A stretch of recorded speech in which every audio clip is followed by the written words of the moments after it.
안녕하세요. 하우스업입니다. 네, 대표님 최근 뉴스에서 아파트 사전 청약 제도가 폐지가 된다는 얘기가 있었어요. 아, 맞아요. 네, 사전 청약 제도가 어떤 제도였고 어떤 이유 때문에 폐지되는지 좀 알려주세요. 어떤 이유 때문에 폐지된다. 요거는 좀 조심스럽긴 한데요.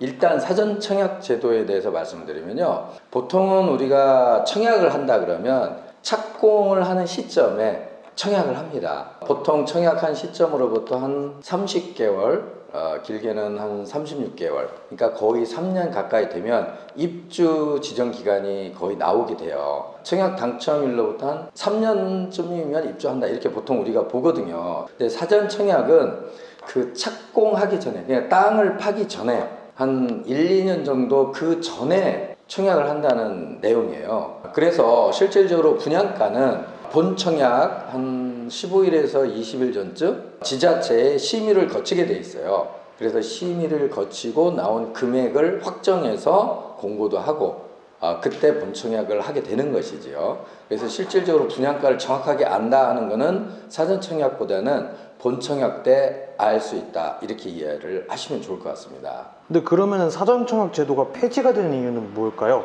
굉장히 좀 조심스럽고 어려운 질문인데요. 사전 청약 이후에 문화재 발굴이라든지 아니면 맹꽁이 등 법정 보호종 발견이 되는 경우가 있어요. 우리가 딱 사전 청약 부지가 있었는데 저기에 철새가 날아왔어요. 천연기념물이 날아왔어요. 그 천연기념물을 보호를 해야 되잖아요. 그런 경우처럼 법정 보호종 발견이 되는 경우라든지 기반시설 설치가 지연되는 경우가 있어요. 예를 들어서 도로를 건설을 해야 되는 그런 상황인데 그러한 사정이 좀 지연이 된다든지 보상의 문제 등 여러 가지 문제가 생길 수 있어요. 장애 요소 발생으로 인해서 사업 지연이 생기는 경우가 한계에 다다를 때가 있어요. 자, 21년 7월부터 2년 10개월 동안 사전 청약을 진행한 99개 단지에 52,000 가구 중에서요, 예고한 시기에 제대로 본 청약을 진행한 단지는 딱 한 개 단지,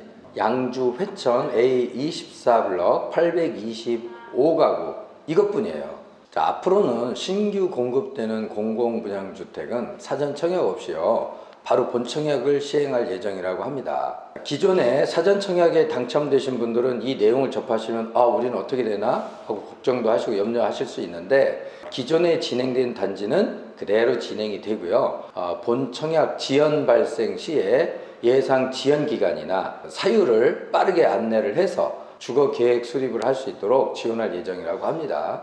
자, 이렇게 사전 청약 제도는 우리에게 긍정적인 요소로 작용하는 경우도 있지만 약간 모호한 부분으로 작용이 될 수 있는 부분도 있었어요. 자, 이제부터는 사전 청약 제도가 없어진다고 합니다. 그래서 혼란을 좀 방지할 수 있는 그런 계기가 될 것 같아요. 아까도 말씀을 드렸지만 기존에 사전 청약에 당첨되신 분들은 그대로 유지가 된다라고 이해를 하시면 되니까 걱정하시지 말고요. 앞으로는 우리가 본 청약 계획을 잘 수립을 해서 내 집 마련의 꿈을 꼭 이루도록 염원을 하겠습니다. 지금까지 부동산 전문 유튜브 채널 하우스업이었습니다. 감사합니다.